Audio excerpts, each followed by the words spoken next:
Hello viewers, कैसे हैं आप सब।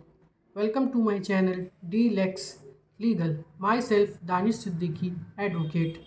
सबसे पहले आप सभी को अधिवक्ता दिवस की हार्दिक शुभकामनाएं। हम लोग शुरू कर रहे थे द इंडियन पीनल कोड 1860, जो कि हम लोगों ने कल 621 सेक्शन तक डिस्कस कर लिया था। आज हम लोग सेक्शन 22 से कंटिन्यू करेंगे। तो चलिए हम लोग शुरू करते हैं section 22। Section 22 movable property. The word movable property are intended to include corporeal property of every description except land and things attached to the earth or permanently fastened to anything which is attached to earth। तो यहाँ पे जो movable property की definition बताई गई है, ये एक तरह से इंक्लूसिव डेफिनेशन है। ये बताता है कि हर वो चीज़ मूवेबल प्रॉपर्टी के डिस्क्रिप्शन में आता है, एक्सेप्ट इन्होंने बताया है कि क्या नहीं आता है। यहाँ पे हम लोग पढ़ेंगे कॉर्पोरियल प्रॉपर्टी। कॉर्पोरियल प्रॉपर्टी आप कह सकते हैं इसको कि which can be felt through senses, जिसको हम लोग देख सकें, छू सकें और साइट इसकी कर सकें। ये इसी को कॉर्पोरियल प्रॉपर्टी कहते हैं। तो इन्होंने बताया कि हर इस तरह की प्रॉपर्टी, जो कि इस तरह की है प्रॉपर्टी, वो मूवेबल प्रॉपर्टी के अंडर आएगी। कोई इन्होंने बताया नहीं है कि मूवेबल प्रॉपर्टी होती क्या है, बस इंक्लूड किया है, इसीलिए ये इंक्लूसिव डेफिनेशन इसको कहते हैं हम लोग। Except land and things attach to the earth और permanently fasten to anything which is attach to earth. इसके साथ साथ में इसने एक्सेप्शन यहाँ पे बता दिया है कि लैंड हो गया, थिंग्स अटैच टू अर्थ हो गया। तो लैंड आपका वही हो गया, ज़मीन जो हो गई, तो वो इमूवेबल प्रॉपर्टी में आएगी। And things attach to earth, अब ये हम लोगों के लिए जानना थोड़ा सा ज़रूरी हो गया है। Attach to earth, attach to earth आप कह सकते हैं कि ट्रीज़ हो गई, श्रब्स हो गए, ये अटैच टू अर्थ हैं। लाइक एग्ज़ाम्पल आप कह लीजिए ट्रीज़, जैसे कि एक ट्री है, मान लीजिए अगर वो आपका मैंगो ट्री है, फ्रूट बियरिंग ट्री है, तो it comes under the definition of immovable property. But अगर वो ट्री मान लीजिए है, आप उसमें से वुड्स वगैरह काट रहे हैं, उस ट्री को काट के वुड्स निकाल रहे हैं और उसका फर्नीचर बना रहे हैं, तो फॉर दैट पर्पज़ वो हो जाएगी मूवेबल प्रॉपर्टी। ये एक डिफरेंस है जो कि हेल्ड किया गया था Shantabai versus state of Bombay 1959 में।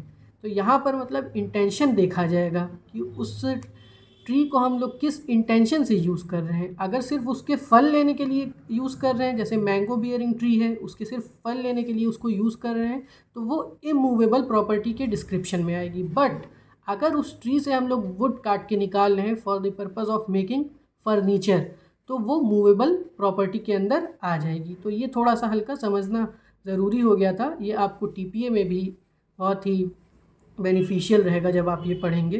And permanently fasten to anything which is attach to the earth, like example buildings हो गए, वॉल्स हो गया, एनीथिंग जिसके मतलब आपकी नीयत हो कि वो एक जगह पे टिका रहेगा, वो इमूवेबल प्रॉपर्टी में आ जाएगा। फिर मान लीजिए कोई प्रतिमा आप मान लेते हैं कि इसको एक पर्टिकुलर जगह पे हम लोग लगा दिए, स्टैचू वगैरह हो गया, इस इंटेंशन से कि ये हमेशा यहाँ पे फासिल रहेगा, यहाँ पे लगा रहेगा, इस जगह का ये एक चीज़ बन जाएगा, यहाँ पे रहेगा, टॉम स्टोन हो गया वगैरह। तो ये सब इमूवेबल प्रॉपर्टी के कैटेगरी में आएगा। इतना ही बस है सेक्शन 22 में। अब हम लोग आगे बढ़ते हैं, जो कि है हम लोगों का सेक्शन 23, रॉन्गफुल गेन। और रॉन्गफुल गेन पढ़ते हैं। Wrongful gain is gain by lawful means of property to which the person gaining is not legally entitled। अब इसमें देखिए क्या कहता है, इसमें बता रहा है कि ऐसा लाभ जो कि रॉन्गफुली गेन किया जा रहा है, रॉन्गफुली गेन किया जा रहा है, और अनलॉफुल मीन्स का मतलब which is prohibited by law, law नहीं इजाज़त देता है वो करने के लिए, अनलॉफुल मीन्स से कर रहे हैं, वो प्रॉपर्टी को जो है गेन कर रहे हैं, जो कि हम लोग लीगली एंटाइटल्ड नहीं है। कोई भी शख्स है ऐसी प्रॉपर्टी जो वो गेन कर रहा है जो कि वो लीगली एंटाइटल्ड नहीं है, तो वो रॉन्गफुल गेन कहलाएगा। किस तरीके से कर रहा है? अनलॉफुल मीन्स से कर रहा है। जैसे कि किसी की प्रॉपर्टी है, उसको मीन्स ऑफ रिटेंशन वो कर ले रहा है, उसको डिप्राइव कर दे रहा है प्रॉपर्टी से, तो वो रॉन्गफुली क्या है? रॉन्गफुली उसको गेन कर रहा है, क्योंकि वो एंटाइटल्ड नहीं है, अनलॉफुल मीन्स से कर रहा है। सो ये रॉन्गफुल गेन हो गया। अभी हम लोग आगे जब सेक्शन 24 पढ़ेंगे तो ये और बेहतर तरीके से आपको समझ में आएगा। फिर हम लोग रॉन्गफुल लॉस पढ़ते हैं। रॉन्गफुल लॉस ठीक उसी का वाइस वर्सा, जिसके ऊपर किया जा रहा है। जो रॉन्गफुल गेन किया है तो जाहिर सी बात है सामने वाला जो शख्स रहेगा उसको रॉन्गफुल लॉस होगा।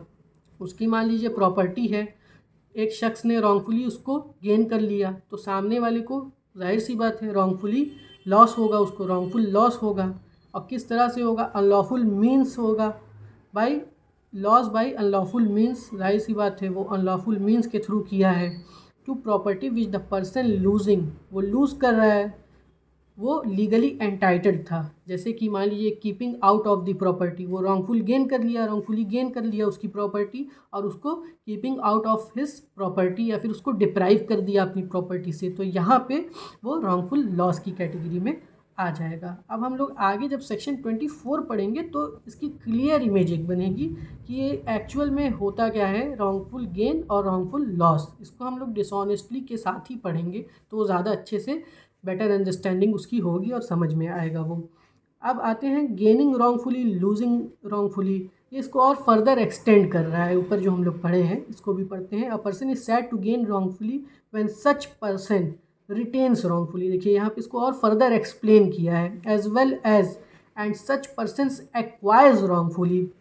अ person is said to lose wrongfully when such person is wrongfully kept out of any property, as well as when such property is wrongfully deprived of property। Same वही चीज़ है, बस इसको थोड़ा और फर्दर एक्सप्लेन किया हुआ है कि वो रिटेन कर लेता है, एक्वायर कर लेता है रॉन्गफुली, तो वो lose wrongfully when such person out of the property उसको कर देता है। तो यही इसका थोड़ा और फर्दर एक्सटेंशन दिया हुआ है, फर्दर एक्सप्लेन किया हुआ है, ये हो गया। अब आइए मोस्ट इम्पॉर्टेंट सेक्शन 24। इसको बहुत ही अच्छे से हम लोगों को पढ़ना है और समझना है, क्योंकि जब भी हम लोग आगे चलेंगे सेक्शन जैसे कि 378 हो गया, फिर आपका criminal miss appropriation of property हो गया, आपका क्रिमिनल ब्रीच ऑफ ट्रस्ट हो गया, मिसचीफ हो गया, तो ये वर्ड आपको 2 वर्ड्स जो हैं आगे चल के हर एक सेक्शन में आपको मिलने ही मिलने हैं। सेक्शन 24 का डिसऑनेस्टली हो गया और सेक्शन 25 फ्रॉडुलेंटली हो गया। तो ये दोनों ये टर्मिनोलॉजी आगे हर सेक्शन में आपको ये नज़र आएंगे, तो इसको यहीं पे समझना बहुत ही ज़रूरी है और बहुत ही इम्पॉर्टेंट है इसको जानना। तो आइए पढ़ते हैं dishonestly. Whoever does anything with the intention of causing wrongful gain to one person or wrongful loss to another person is said to do that thing dishonestly। अब देखिए इसका हम आपको एग्जाम्पल देते हैं। जैसे कि अभी हम लोग ऊपर पढ़ा गया था, तो ये जो सारा इंग्रेडिएंट्स जो था सेक्शन 23 का, रॉन्गफुल गेन और रॉन्गफुल लॉस का, ये आपका आ गया डिसऑनेस्टली में। तो वही अगर आप किसी को कॉज कर रहे हैं, रॉन्गफुल गेन खुद को कर रहे हैं और अदर पर्सन को रॉन्गफुल लॉस कर रहे हैं, वहाँ पे जो इंटेंट है आपका वो डिसऑनेस्ट इंटेंट है, और वहाँ पे डिसऑनेस्ट इंटेंट होके ये बन जाता है डिसऑनेस्टली। तो अब इसका आपको एग्जांपल जैसे कि अब आपको दे रहे हैं डिसऑनेस्टली। फॉर एग्जांपल मान लीजिए कि 2 शख्स हैं, वो 2 लोग बैठे हुए हैं, जैसे फ्रेंड हैं, ए और बी फ्रेंड है। ए जाता है बी के घर जाता है, उसके रूम में बैठा रहता है। रूम पे उसके एक रिंग, गोल्ड की रिंग पड़ी रहती है। तो बी के वो एब्सेंस में उस रिंग को जो है मिसप्लेस कर देता है इस इंटेंशन से कि ये रिंग जो है हम ले लेंगे, रिटेन कर लेंगे, अपने पास रख लेंगे इस रिंग को। तो यहाँ पे वो क्या कर रहा है, खुद को रॉन्गफुल गेन कॉज कर रहा है और बी को रॉन्गफुल लॉस कॉज कर रहा है। तो यहाँ पे वो बी जो रिंग थी जो बी की, उसको अपने लिए, अपने यूज़ के लिए अनलॉफुल मीन्स मतलब उसको मिसप्लेस कर रहा है, उसको डिसऑनेस्टली क्या कर रहा है, हटा रहा है कि हम इसकी ये रिंग को ले लेंगे। तो यहाँ पे ये डिसऑनेस्टली ये एक्ट कर रहा है, तो ये डिसऑनेस्टली हो गया आपका। इसी तरह से सेम मतलब यहीं पे है, इसका यही है। और इससे एज सच इसी तरह से आप समझेंगे इसको, रॉन्गफुल लॉस कॉज कर रहा है अदर पर्सन को और खुद रॉन्गफुली ये एक्ट ऐसा किया जहाँ पे डिसऑनेस्ट इंटेंशन हुआ। कैसा इंटेंशन? जो कि डिसऑनेस्टली सामने वाले शख्स को रॉन्गफुल लॉस कॉज करने का और खुद अपने आप में रॉन्गफुल गेन होने लेने का। तो यहाँ पे क्या वो कर रहा है, जो एक्ट उसका है वो विथ डिसऑनेस्ट इंटेंशन है। तो यहाँ पे इसने क्या किया, डिसऑनेस्टली कॉज किया रॉन्गफुल गेन खुद को और सामने वाले शख्स को रॉन्गफुल लॉस कॉज कर दिया। ठीक है, अब हम लोग इसका एक आगे भी पढ़ेंगे। अभी हम लोग अब सेक्शन 25 पे आते हैं। अब ये दोनों जो टर्मिनोलॉजी है ये एक तरह से बहुत ही करीब है, क्लोज़र है दोनों की जो मीनिंग है, बट इसमें थोड़ा डिफरेंस हो जाता है। अब फ्रॉडुलेंटली हम लोग पढ़ते हैं। फ्रॉडुलेंटली, तो फ्रॉडुलेंटली आपका a person is said to do a thing fraudulently if he does that thing with intent to do fraud but not otherwise. अब देखिए यहाँ पे क्या हो रहा है, यहाँ पे ये हो रहा है कि फ्रॉडुलेंटली क्या होता है। तो फ्रॉडुलेंटली यहाँ पे सबसे पहली चीज़ की डिसेप्शन प्रैक्टिस होगा। यहाँ पे डिसीट, एक तरह से धोखा दिया जाएगा शुरू से ही, फ्रॉम द वेरी बिगनिंग। जो उसका इंटेंशन रहेगा वो डिसीव करने का रहेगा कि इसको मतलब सामने वाले को हम धोखा देंगे, धोखा दे के डिसीव प्रैक्टिस करेंगे। कंसीलमेंट ऑफ फैक्ट रहेगा यहाँ पे और डिसेप्शन रहेगा। इसका एग्जांपल किस तरह से हम लोग देते हैं, इसका एग्ज़ाम्पल कि शुरू से ही धोखा देने की नीयत थी। वहाँ पे एट रैंडम मतलब ये एक्ट कर रहा था डिसऑनेस्टली में कि ऐसे है वो रॉन्गफुल लॉस सामने वाले को करेगा और खुद रॉन्गफुल गेन करेगा। बट फ्रॉडुलेंटली में क्या हो जाएगा कि शुरू से ही उसकी धोखा देने की नीयत हो जाएगी। अब फ्रॉडुलेंटली में इसका आपको एक बेस्ट एग्जांपल देते हैं। जैसे कि मान लीजिए कि EWS वाला, इकोनॉमिक वीकर सेक्शन वाला जो आया था आपका, तो कोई एक उसका सर्टिफिकेट बनवाता है EWS का कि वो एग्ज़ाम में रिज़र्वेशन ले ले, EWS का 10%। लेकिन इन एक्चुअल जो है वो इसके लिए एंटाइटल्ड नहीं है। वो एक डिसेप्शन प्रैक्टिस किया है, कंसीलमेंट ऑफ फैक्ट किया है। वो एक्चुअल में EWS की कैटेगरी में नहीं फॉल करता है, बट उसने एक सर्टिफिकेट ऑब्टेन कर लिया EWS वाला, ताकि वो 10% रिजर्वेशन अवेल कर सके। तो यहाँ पे उसने क्या प्रैक्टाइज किया, डिसेप्शन प्रैक्टाइज किया। तो यहाँ पे जो उसका एक्ट है वो इन अ फ्रॉडुलेंट मैनर में उसने किया। तो यहाँ पे वो एक्ट फ्रॉडुलेंटली करता है। ये आपका एक बेस्ट एग्जाम्पल है। तो यही इसी में ये सिर्फ इतना ही सा इसमें डिफरेंस है इन दोनों में। तो होप आपको समझ में आया होगा ये दोनों टर्मिनोलॉजी जो है। तो ये सेक्शन 24 और सेक्शन 25 हो गया। अब हम आते हैं सेक्शन 26 पे, रीज़न टू बिलीव। अब इसको पढ़ते हैं। A person is said to have reason to believe a thing if he has sufficient cause to believe that thing but not otherwise. अब रीज़न टू बिलीव क्या है? रीज़न टू बिलीव एक higher level of state of mind है।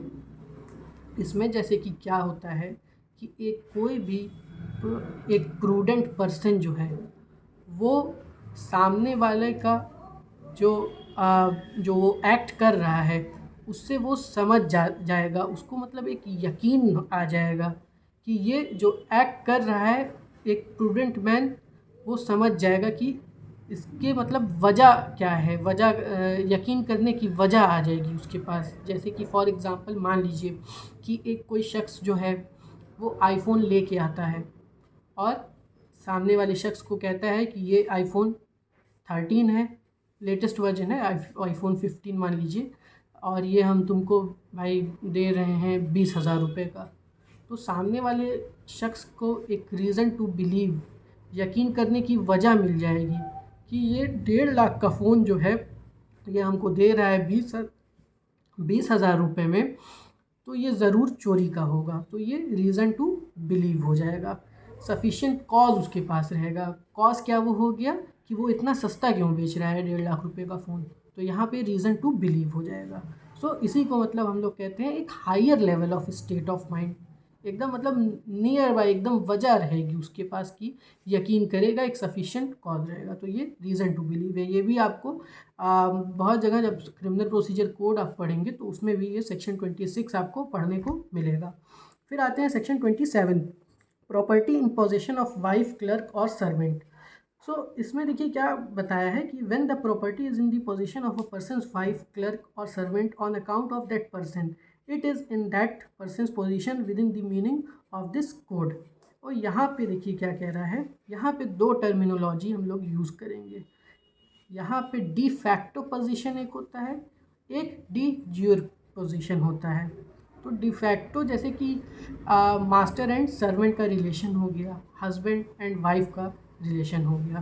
तो जैसे कि एक मेरी प्रॉपर्टी है, उसके डी ज्यूर पोजीशन में रही है, बट डी फैक्टो पोजीशन मैंने दे रखा है, इन डी फैक्ट हमने पोजीशन दे रखा है अपने सर्वेंट हो गया या फिर अपनी वाइफ को दे रखा है। तो वो with in the meaning of my property है आएगा कि उसका डी ज्यूर पोजीशन मेरे पास ही आता है।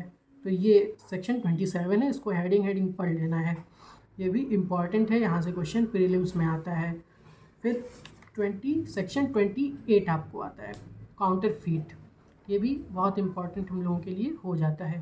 तो इसको पढ़ते हैं। A person is said to counterfeit who causes one thing to resemble another thing intending by means of that resemblance to practice deception or knowing it to be likely that deception will thereby be practiced। अब देखिए counterfeit क्या होता है। Counterfeit का मतलब कि कोई भी एक आर्टिकल हो, कोई भी सामान हो जो कि ऐसा उसको रिजेम्बलेंस दे देना कि सामने वाला जो शख्स है उसको लग जाए कि ये ओरिजिनल है। जैसे कि मान लीजिए आप शॉप्स वगैरह पे जाते होंगे तो फर्स्ट कॉपी के बारे में आपने सुना होगा। फर्स्ट कॉपी जो होती है, जीन्स हो गई या फिर आपका शूज़ वगैरह हो गए एडिडास के, तो वो ऐसे मतलब रहते हैं, उसकी बनावट ऐसी रहती है कि वो रिजेम्बलेंस कर देता है कि ये ओरिजिनल हो सकता है, दिखने में ऐसा लग जाता है कि ये ओरिजिनल है। तो किसी भी आर्टिकल, कोई भी पैसा हो गया, कोई भी चीज़ पे काउंटरफीट की जा सकती है। तो इस वजह काउंटरफीट करने का मकसद क्या रहता है कि प्रैक्टिस करें हम डिसेप्शन मतलब एक तरह से छिपा ले जाएं, कंसीलमेंट ऑफ फैक्ट कर ले कि एक्चुअल में ये जो हम दिखा रहे हैं वो एक्चुअल में है ओरिजिनल, बट एक्चुअल में वो होता नहीं है। तो सिर्फ प्रैक्टिस करने के लिए, किसी कंसीलमेंट ऑफ फैक्ट करने के लिए, किसी को डिसीव करने के लिए के मकसद से अगर हम काउंटरफीट कर रहे हैं, रिसेम्बलेंस कर रहे हैं, तो वो काउंटरफीट की कैटेगरी में आ जाएगा, जिससे कि सामने वाला शख्स यकीन कर ले उसको, मतलब एक तरह से ऐसा मतलब एट द इंस्टेंट उसको लगे कि हाँ ये ओरिजिनल लग रहा है, और सामने वाला जो शख्स उसको सेल कर रहा है या फिर बेच रहा है वो किस मकसद से कर रहा है, डिसेप्शन प्रैक्टिस करने के लिए। तो ये काउंटरफीट के कैटेगरी में आ जाएगा। अब इसका एक्सप्लेनेशन 1 पढ़ते हैं कि it is not essential to counterfeit that the imitation should be exact. ऐसा ज़रूरी नहीं है कि एग्जैक्ट हूबहू होना चाहिए। जो काउंटरफीटिंग कर रहा है किसी भी आर्टिकल या फिर जो भी गुड्स वगैरह है उस पर अगर वो काउंटरफीट कर रहा है तो ज़रूरी नहीं है कि एकदम एग्जैक्टली सेम हो। हाँ, अगर मिलता जुलता भी है तो भी वो काउंटरफीट की कैटेगरी में फॉल कर जाएगा। ठीक है। फिर आपका एक्सप्लेनेशन 2 है, when a person causes one thing to resemble another thing and the resemblance is such that the person might be deceived thereby। सामने वाला ऐसे मतलब रिसेम्बलेंस, वही अभी आपको हम ऊपर जो बताए हैं कि इस तरह से वो बना लिया, इस तरह से काउंटरफीट कर दिया उसका कि सामने वाला शख्स जो है वो डिसीव्ड हो जाए, ऐसा उसको बनाया, वो काउंटरफीट किया, तो वो इसी की कैटेगरी में आ जाएगा। तो एक्सप्लेनेशन 2 उतना इंपॉर्टेंस नहीं है, बस ये ऊपर वाला आप सेक्शन 28 मार्क कर लेंगे प्री के लिए, बहुत ही मेजर इम्पॉर्टेंट सेक्शन है ये। फिर आप आ जाते हैं section 29, the word documents denotes any matter expressed or described upon any substance by means of letters, figures or marks. तो ये हम लोग याद करेंगे L, F और M। तो ये अक्सर मतलब पूछता है कि डॉक्यूमेंट के अंदर क्या है, सब्सटेंस है, जो कि लेटर्स हो गया, फिगर्स हो गया, मार्क्स हो गया। तो इसको हम लोग इसी तरह से याद रखेंगे। सेक्शन 29 डायरेक्ट सेक्शन बेस्ड यहाँ पे आता है। इसका इलस्ट्रेशन हम लोग देख लेंगे। ये इलस्ट्रेशन जो है सारे ये देख लेंगे, याद रखेंगे बस हम लोग कि cheque upon a banker is a document हो गया, पावर ऑफ अटॉर्नी डॉक्यूमेंट हो गया, मैप और plan which is intended to use may be use as a evidence is a document. तो ये हम लोग इलस्ट्रेशन याद रखेंगे। अब आते हैं सेक्शन 29A इलेक्ट्रॉनिक रिकॉर्ड। तो ये हम लोग याद रखेंगे इससे section 21T by the information technology act 2000, इससे हम लोग याद रखेंगे कि 29A इससे ऐड हुआ था यहाँ पे। इसकी डेट हम लोग याद रखेंगे 17 अक्टूबर 2000। फिर आपका आता है section 30 valuable security. The words valuable security denote a document which is or purports to be a document whereby any legal right is created, extended, transfer, restrict, extinguished, released, or whereby any person acknowledges that he lies under legal liability or has not a certain legal right। तो यहाँ पे valuable security अब हम लोग समझते हैं कि इन actual होता क्या है वैल्यूएबल सिक्योरिटी। वैल्यूएबल सिक्योरिटी जो कि आपको एक लीगल राइट देता है। फॉर एग्ज़ाम्पल आप ड्राइव कर रहे हैं, ड्राइविंग लाइसेंस है आपका, तो वो क्या हो गया, एक तरह की वो वैल्यूएबल सिक्योरिटी हो गया। आप जा रहे हैं ट्रेन में जर्नी करने, सफ़र करने जा रहे हैं ट्रेन में, तो आपके पास ट्रेन का टिकट है, क्या हो गया वो, एक वो आपकी वैल्यूएबल सिक्योरिटी हो गया, क्योंकि वही आपको राइट दे रहा है ट्रेन में ट्रैवल करने के लिए। फिर आपका चेक जैसे हो गया, जैसे कि ऐसे ब्लैंक चेक तो कोई उससे वो नहीं रहता है कि आप सादा बिना साइन करे चेक, बट जहाँ पे वहाँ पे साइन हो जाएगी और अमाउंट पड़ जाएगा, वो वैल्यूएबल सिक्योरिटी बन जाएगा। और फिर पासबुक हो गया, आधार कार्ड हो गया, तो वो सारी चीज़ें जो कि एक लीगल राइट क्रिएट कर रही है, तो वो सब वैल्यूएबल सिक्योरिटी में आ जाएगी। ये सेक्शन 30 है। अब फिर हम लोग आ जाते हैं सेक्शन 31 आविल। तो ये भी हम लोगों को पढ़ना है, सिर्फ सेक्शन बेस पढ़ना है। The word will denote any testamentary document. Testamentary document एक तरह से a legal document use to transfer a person's asset to beneficiary after death. ये आपका हो गया सेक्शन 31। अब आते हैं section 32। Words referring to acts include illegal omissions in every part of this code except where a contrary intention appear from the context. Words which refer to acts done extend also to illegal omission। अब देखिए ये क्या कह रहा है, ये मतलब mainly समझा रहा है कि जो भी एक्ट होंगे, किसी भी तरह का एक्ट है, तो उसके अंदर इलीगल ओमिशन होगा ही होगा। इसका आपको हम बेस्ट एग्जांपल देते हैं।